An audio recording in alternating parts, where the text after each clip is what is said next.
जय मध्य प्रदेश दोस्तों, RBS competitive group में आप लोगों का बहुत बहुत स्वागत है। और दोस्तों आज मैं लेके आया हूँ मध्य प्रदेश जीके में हम जो मध्य प्रदेश की जनजातियों के बारे में पढ़ रहे थे उसका आज हमारा दूसरा वीडियो है, जिसमें मैंने पहले वीडियो में आप लोगों को बताया था मध्य प्रदेश की सबसे बड़ी जनजाति भील के बारे में। और आज मैं आपको बताने वाला हूँ मध्य प्रदेश की दूसरी बड़ी जनजाति, जिसको हम गोंड जनजाति कहते हैं। क्या कहते हैं? गोंड जनजाति। तो दोस्तों आज से आपकी गोंड जनजाति को लेकर जितनी भी सारी समस्याएं हैं वो सब समाप्त होने वाली है। और आज का जो वीडियो है दोस्तों ये बड़ा स्पेशल वीडियो है, क्योंकि कई सारी परीक्षाओं में जनजातियों को लेके क्वेश्चन पूछे जाते हैं। और आपको पता है दोस्तों हमारे दो एग्जाम हमारे माथे पे चढ़ के बैठे हैं, जो कि आपके कभी भी हो सकते हैं, यानी कि एमपीपीएससी और मध्य प्रदेश पुलिस परीक्षा।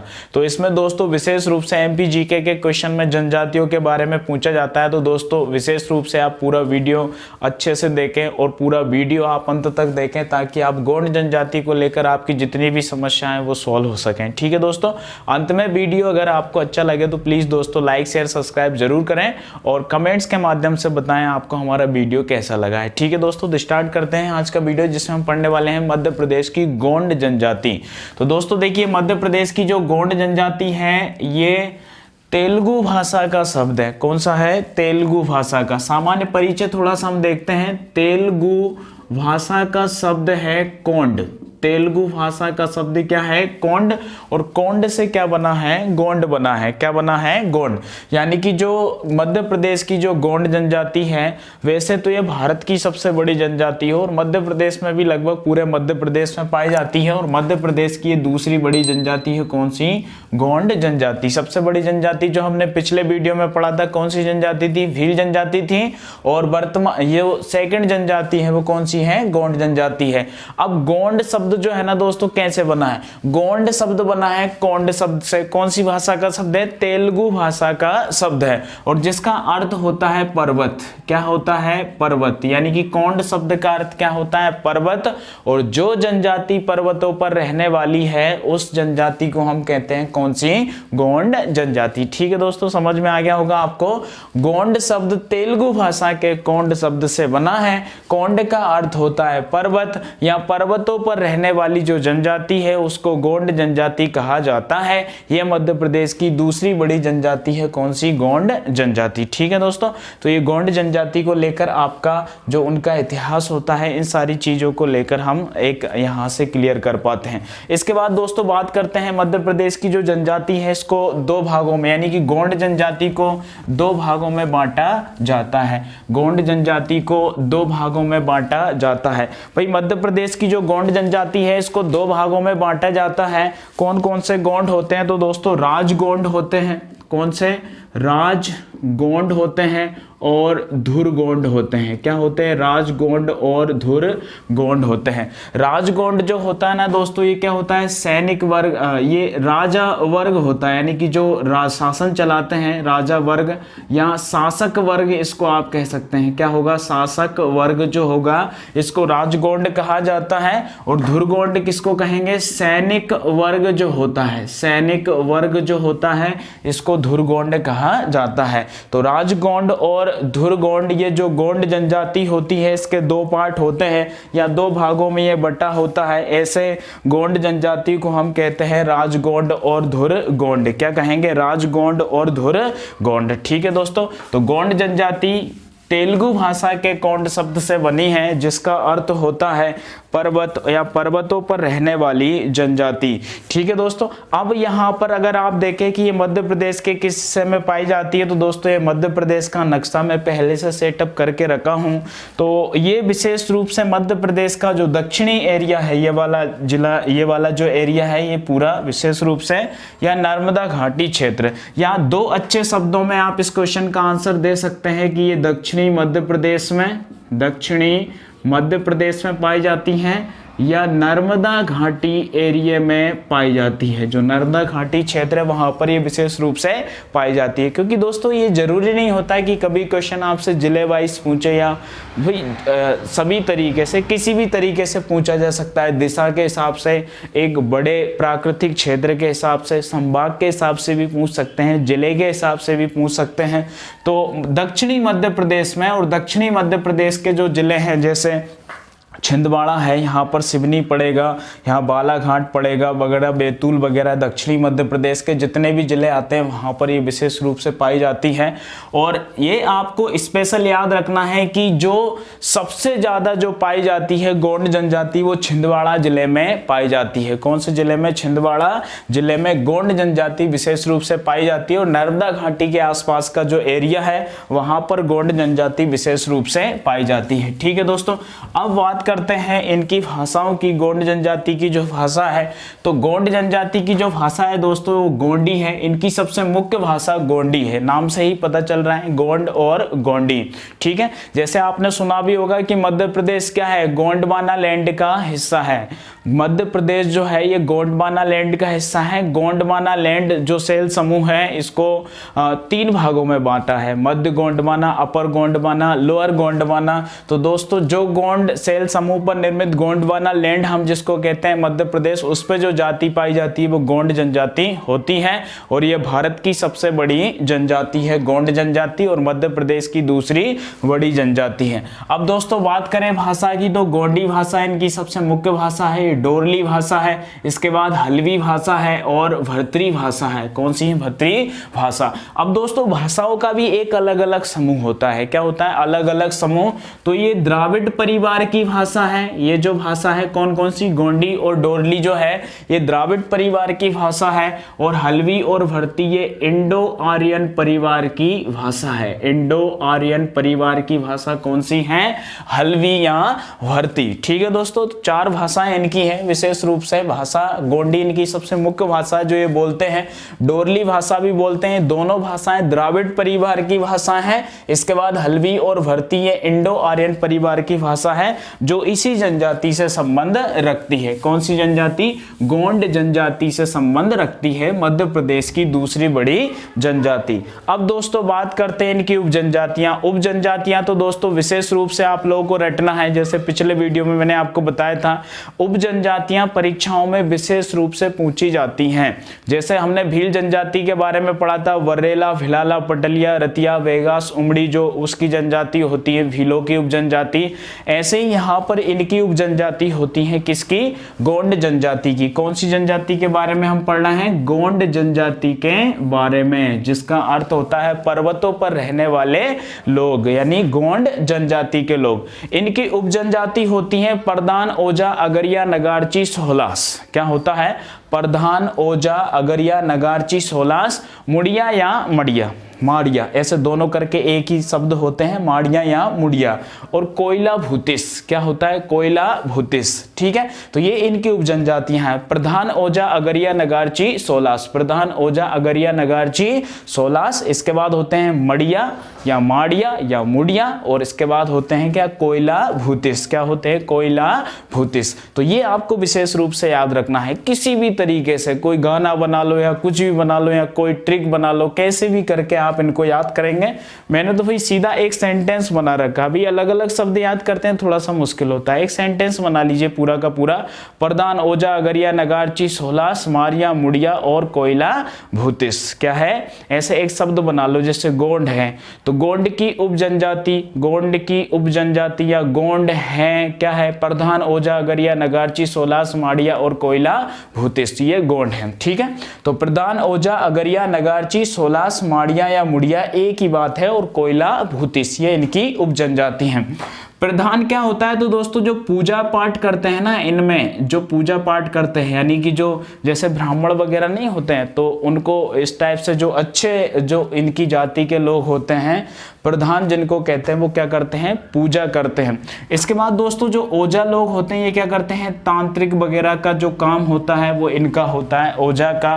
अगरिया क्या होते हैं दोस्तों? जो लोहे का काम करते हैं। क्या करते हैं? लोहे का काम करते हैं, उनको अगरिया कहा जाता है। और इनका जो देवता होता है ना दोस्तों, वो होता है लोहासुर। क्या होता है? लोहासुर। और ये सुअर का मांस उसको चढ़ाते हैं। यानी अगरिया जो होता है, वो अगरिया जो इनकी उपजनजाति है, इनका जो मुख्य काम होता है लोहे का काम करते हैं। इनका जो देवता होता है वो लोहासुर होता है। क्या होता है? लोहासुर। उसका निवास स्थल क्या होता है? ददकती हुई भट्टी, यानी आग लगी हुई जो भट्टी होती है वो उनका जो होता है निवास स्थल होता है। इसके बाद नगारची होते हैं, सोलहास होते हैं। सोलहास दोस्तों वो होते हैं जो बड़ेगिरी का काम करते हैं, वो सोलहास होते हैं। इसके बाद कोयला भूतिस यानी नगरों में भ्रमण करते हैं, नगरों में भ्रमण करते हैं और मांगने खाने का काम जो करते हैं, नाच गाना करके जो मांगने खाने का काम करते हैं, उनको कोयला भूतिस कहा जाता है। और इनकी जो मुड़िया जनजाति है दोस्तों, ये विशेष इंपॉर्टेंट क्वेश्चन यहां से आपके लिए बनता है। हाँ, एक बार थोड़ा सा और क्लियर कर लीजिए। उपजनजातियां हैं प्रधान, ओजा, अगरिया, नगारची, सोलास। इसके बाद माड़िया या मुड़िया आप कहेंगे। इसके बाद कोयला भूतिस, इनकी उपजनजातियां होती हैं। अब माड़िया जो जनजाति है दोस्तों, इसमें एक प्रथा होती है जिसको हम कहते हैं घोटुल प्रथा, और ये ढेर सारी परीक्षाओं में पूछी जाती है। घोटुल प्रथा क्या है? घोटुल प्रथा, मोस्ट इंपोर्टेंट क्वेश्चन। घोटुल प्रथा किस जनजाति से संबंधित है? तो गोंड जनजाति से संबंधित है। कौन सी उपजनजाति से संबंधित है? तो मुड़िया या माड़िया उपजनजाति से संबंधित है घोटुल प्रथा। अब ये होती क्या है दोस्तों? तो घोटुल एक प्रकार से क्या होती है? संस्था होती है। क्या होती है? एक प्रकार की संस्था होती है, घोटुल संस्था। इसमें इस जनजाति के जो लोग होते हैं, युवक और युवतियां जो होती हैं, अविवाहित जो पुरुष, अविवाहित जो लड़के लड़कियां होते हैं, अविवाहित लड़के और लड़कियां जो होती हैं, ठीक है दोस्तों।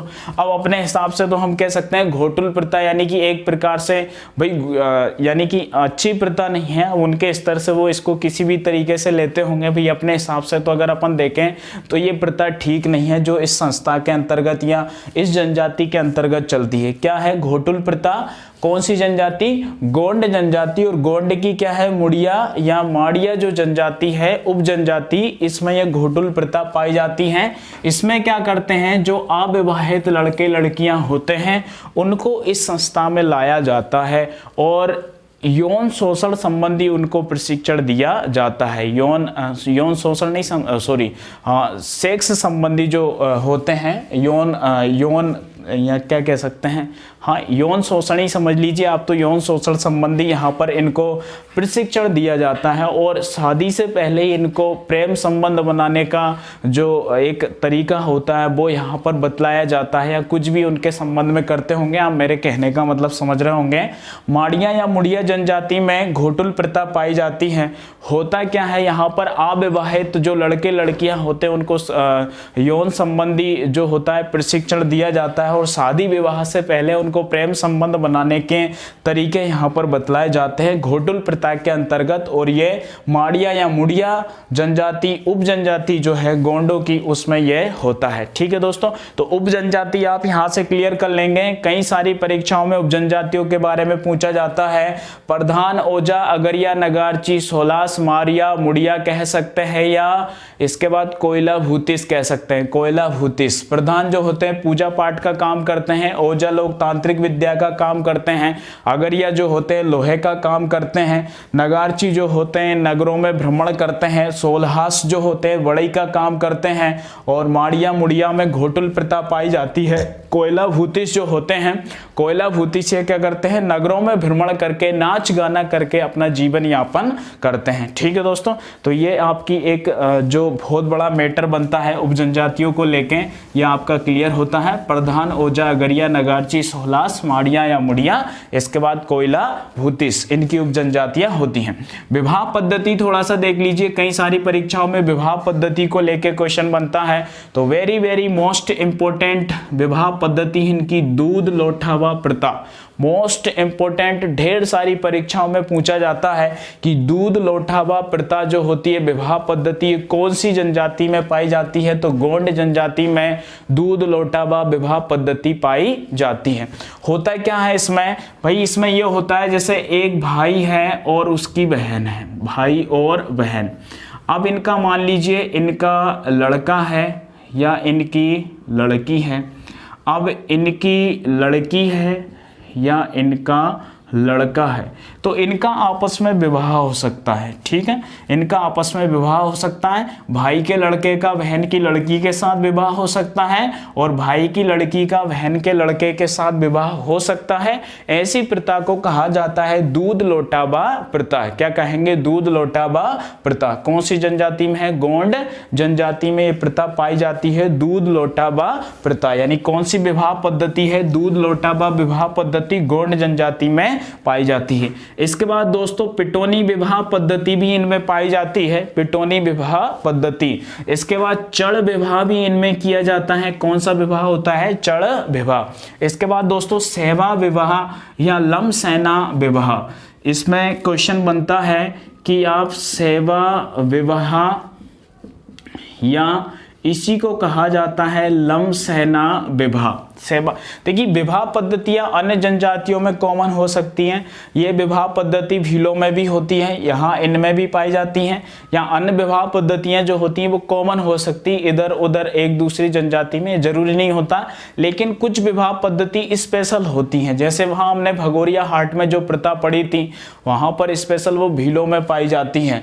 और ये यहाँ पर दूध लोटाबा जो प्रथा है ये स्पेशल इसी जनजाति में पाई जाती है। लम सेना या सेवा विवाह ये भी परीक्षाओं में पूछा हुआ क्वेश्चन है। अब इसमें क्या होता है दोस्तों? वधु मूल्य चुकाने की प्रथा, ये क्वेश्चन भी बनता है। वधु मूल्य चुकाने की प्रथा कौन सी जनजाति में पाई जाती है? तो गोंड जनजाति में पाई जाती है वधु मूल्य चुकाने की प्रथा। वधु मूल्य क्या होता है भाई? कोई एक शादी जैसे होती है, किसी की शादी होती है तो लड़का वाला जो होता है वो लड़की वाले के लिए उसकी जो एक कीमत निर्धारित की जाती है लड़की की, वो चुकाना होती है कि भाई शादी से पहले आपको 1 लाख रुपए या 2 लाख रुपए लड़की को देना है। अगर लड़का अगर वो करने में असमर्थ होता है और उनकी शादी होती है तो फिर वो क्या करता है, उसके ससुर के यहाँ, जो उसका ससुर बनेगा लड़के का, उसके यहाँ घर जमाई बनकर क्या करना पड़ेगा उसको? उनकी भावी ससुर के यहाँ सेवा करना पड़ेगा। इसको सेवा विवाह कहा जाता है। और जो व्यक्ति सेवा करता है उसको लामा नाई कहा जाता है। क्या कहेंगे? लामा नाई। यानी ऐसा व्यक्ति जिसका विवाह हुआ था ना और जो अपने ससुर के यहाँ अपनी पत्नी की कीमत चुकाने के लिए जो काम कर रहा है उसको कहेंगे लामा नाई। क्या कहेंगे? लामा नाई। और इसी को सेवा विवाह या लम सेना विवाह के नाम से जाना जाता है। क्वेश्चन सीधा परीक्षा में आया है कि वधु मूल्य चुकाने की प्रथा कौन सी जनजाति में पाई जाती है? तो गोंड जनजाति में पाई जाती है वधु मूल्य चुकाने की प्रथा। ठीक है दोस्तों, इसके बाद यहाँ से आपका दूध लोटावा क्लियर होता है। पिटोनी विवाह पद्धति होती होगी छोटी मोटी, कोई विशेष जानकारी इनके बारे में मिली नहीं है। चढ़ विवाह, सेवा विवाह या लम सेना विवाह। इसके बाद दोस्तों अपहरण विवाह। तो अपहरण विवाह तो हमने वहां पर भी पढ़ा था, ये भीलों में विशेष रूप से होता है अपहरण विवाह। आजकल तो भाई अपहरण विवाह यानी कि सीधी से एक प्रकार से भाग के शादी करना अपहरण विवाह होता है। तो अपहरण विवाह दोस्तों विशेष रूप से भीलों में होता है। किस में होता है? भीलों में होता है। लेकिन गोंड जनजाति में भी अपहरण विवाह प्रचलन में है। अपहरण विवाह यानी दोस्तों क्या कहेंगे? अपहरण विवाह जैसे मैं तुझको भगा लाया हूं तेरे घर से तेरे बाप के डर से, उसी को कहते हैं अपहरण विवाह। ठीक है दोस्तों, तो अपहरण विवाह यानी कि भगा के शादी करना अपहरण विवाह होता है, सीधी सी बात है। इसके बाद आप कहेंगे पोलीथर विवाह, तो इनमें होता है बहु विवाह भी इनमें होता है। बहु विवाह का मतलब क्या होगा दोस्तों? बहु विवाह जैसे मान लीजिए कोई पिताजी हैं और पिता का लड़का है और लड़के से उसका क्या होता है? विवाह होता है और इसकी मृत्यु हो जाती है। मान लीजिए मृत्यु हो जाती है तो उनके परिवार में कोई अन्य सदस्य जो होगा तो उससे उस महिला का विवाह किया जा सकता है। इसको बहु विवाह कहा जाता है। तो इनकी विवाह पद्धतियां दोस्तों बड़ी विशेष इंपॉर्टेंट हैं। दूध लोटावा प्रथा, इससे क्वेश्चन बनता है। तो इसमें क्या होता है?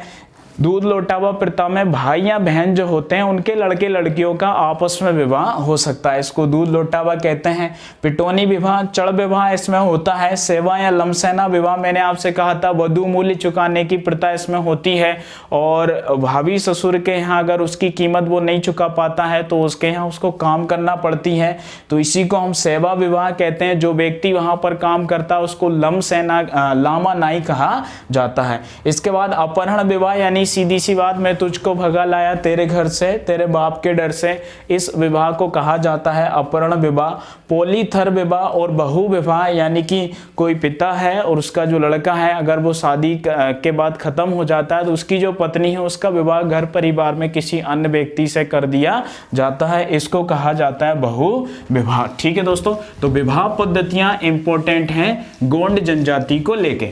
इसके बाद त्योहार अगर देखें भाई कौन कौन से त्योहार मनाते हैं ये, तो नवाखानी त्योहार इनका होता है। नवाखानी त्योहार जो होता है वो कौन सी जनजाति में होता है, तो दोस्तों ये होता है गोंड जनजाति में। इसके बाद छेरता, ये इंपॉर्टेंट है, परीक्षाओं में पूछा है छेरता। छेरता के बाद इनमें मड़ई होता है, मड़ई के बाद जवारा होता है, बकपंती होता है, मेघनाथ होता है, हरियाली अमावस्या होता है। तो हरियाली अमावस्या तो दोस्तों बहुत सारी जनजातियों में मनाया जाता है, तो ये इनके त्योहार हैं। नवाखानी, छेरता, मड़ई, जावरा, बागपंती, मेघनाथ, हरियाली अमावस्या, ये जो त्योहार होते हैं ये गोंड जनजाति के त्योहार होते हैं, गोंड जनजाति के त्योहार।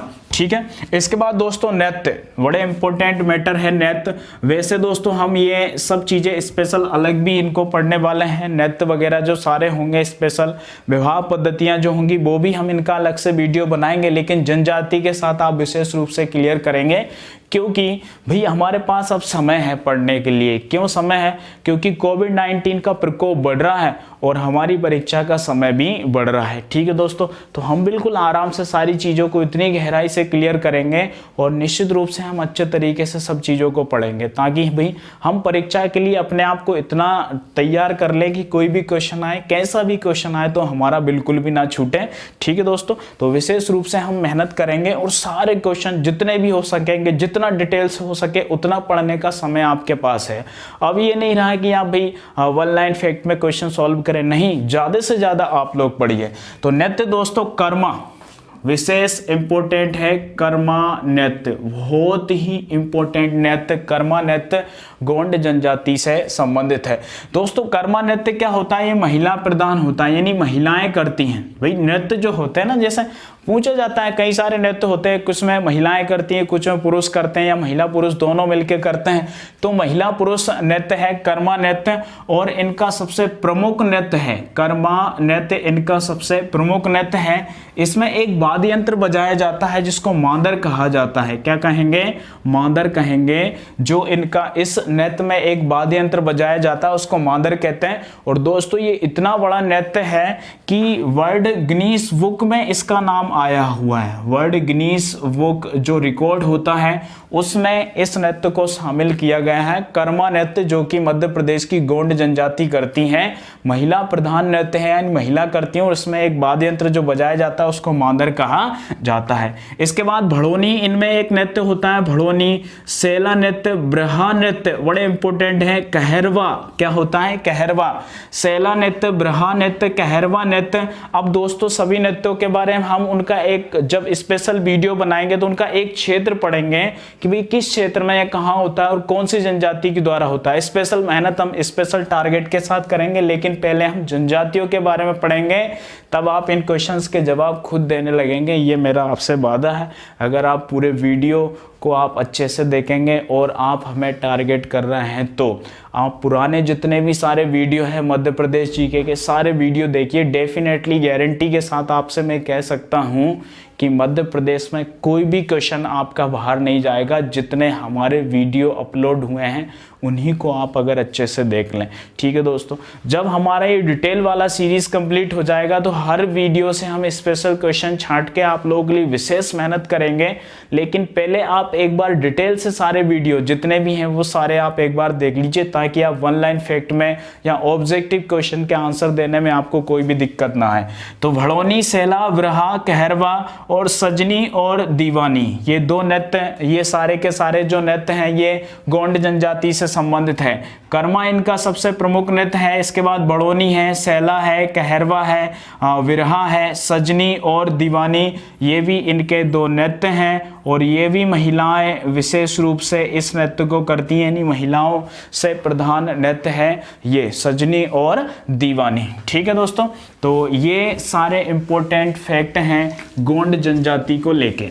इसके बाद दोस्तों अगर इनकी अन्य बातें करें, जैसे अगर इनकी धार्मिकता की अगर आप बातें करें, तो धार्मिकता में दोस्तों ये एक देवता को मानते हैं, जो इनका विशेष देवता है उसको हम कहते हैं दूला देव। इनका जो प्रमुख देवता है उसको क्या कहा जाता है? दूला देव कहा जाता है। जैसे हमने भीलों के बारे में पढ़ा था, तो भीलों का प्रमुख देवता है राजपंता। और दोस्तों ये हिंदू धर्म को बिलोंग करते हैं, इसलिए हिंदुओं के जितने भी देवी देवता होते हैं सबको मानते हैं, दूला देव है। इसके बाद अन्य सारे देवता, लेकिन प्रमुख देवता परीक्षा में पूछा जाता है तो इनका प्रमुख देवता जो है वो दूला देव है। इसके बाद दोस्तों इनकी कृषि के बारे में अगर पूछा जाए तो इनकी कृषि को कहा जाता है वारी। क्या कहेंगे? वारी। और हमने पढ़ा था भीलों की कृषि को चिमाता कहा जाता है। क्या कहेंगे? चिमाता। और इनकी कृषि जो होती है इनको वारी कहा जाता है। इनकी आर्थिक व्यवस्था जो होती है वो होती है क्या?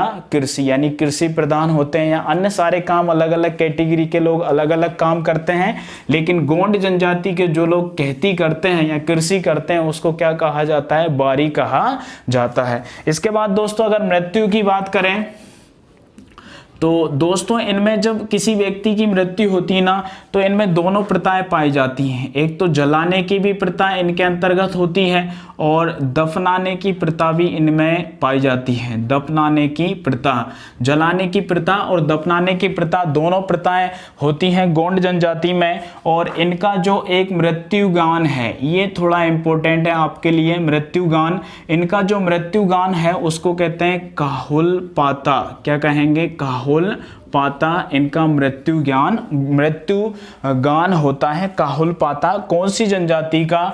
तो गोंड जनजाति का होता है। ठीक है दोस्तों, अब शारीरिक बनावट ये चीजें तो मायने नहीं रखती हैं, लेकिन अगर आप देखें तो शारीरिक बनावट अगर आप इनकी देखें किस टाइप के होते हैं, शारीरिक बनावट अगर आप देखें तो इनका रंग क्या होता है? काला होता है। रंग कैसा होता है? काला होता है। और चेहरा जो होता है दोस्तों इनका चौड़ा होता है। कैसा होता है? चौड़ा। और नाक होती है इनकी चपटी। नाक कैसी होती है? चपटी होती है। और बाल दोस्तों बड़े अच्छे होते हैं, काले बाल होते हैं। और जो बाल होते हैं ना वो खड़े रहते हैं। किस टाइप के? खड़े, ऐसे खड़े टाइप के बाल होते हैं। जैसे आपने देखा होगा, एक ऐड देखा होगा हज का छोटा रिचार्ज, जैसे उसके करंट लगता है बाल सारे खड़े हो जाते हैं, तो इसी तरीके से इनके बाल खड़े होते हैं। भाई गोंड जनजाति का कोई व्यक्ति देख रहा है तो बुरा ना मानना, याद करने का तरीका है। तो बाल जो होते हैं इनके कैसे? काले और खड़े होते हैं। ठीक है दोस्तों, तो ये गोंड जनजाति को लेके हमारे विशेष तथ्य हैं। छिंदवाड़ा जिले में विशेष रूप से पाई जाती है, दक्षिणी मध्य प्रदेश में ये जनजाति पाई जाती है। ठीक है दोस्तों, तो गोंड जनजाति को लेके यह हमारा स्पेशल वीडियो था। गोंड जनजाति के जितने भी सारे फैक्ट हैं वो सब मैंने आपको यहाँ पर क्लियर करवाए हैं। इसके बाद दोस्तों हम नेक्स्ट वीडियो में मध्य प्रदेश की अन्य जनजातियों के बारे में क्लियर करेंगे। ठीक है दोस्तों, तो ये आज का हमारा स्पेशल वीडियो था गोंड जनजाति को लेके। यदि आपको दोस्तों वीडियो पसंद आए तो प्लीज लाइक करें, शेयर करें, सब्सक्राइब करें और कमेंट्स के माध्यम से बताएं कि आपको हमारा वीडियो कैसा लगा है। ठीक है दोस्तों, तो आज का हमारा वीडियो यहीं पर समाप्त होता है। आप लोग पूरा वीडियो देखें और कमेंट्स के माध्यम से हमारे वीडियो को अगर आप अच्छा लगे तो उसको शेयर भी करिए, चैनल को सब्सक्राइब भी करिए और नए नए लोगों को आप चैनल के साथ जोड़िए, क्योंकि हम मध्य प्रदेश जीके और MPPSC एग्ज़ाम्स के लिए स्पेशल आपको तैयारी कराने वाले हैं। ठीक है दोस्तों, तो इतना सारा समय देने के लिए आपको बहुत बहुत धन्यवाद। पूरा वीडियो देखने के लिए आपको बहुत बहुत धन्यवाद। जय मध्य प्रदेश दोस्तों।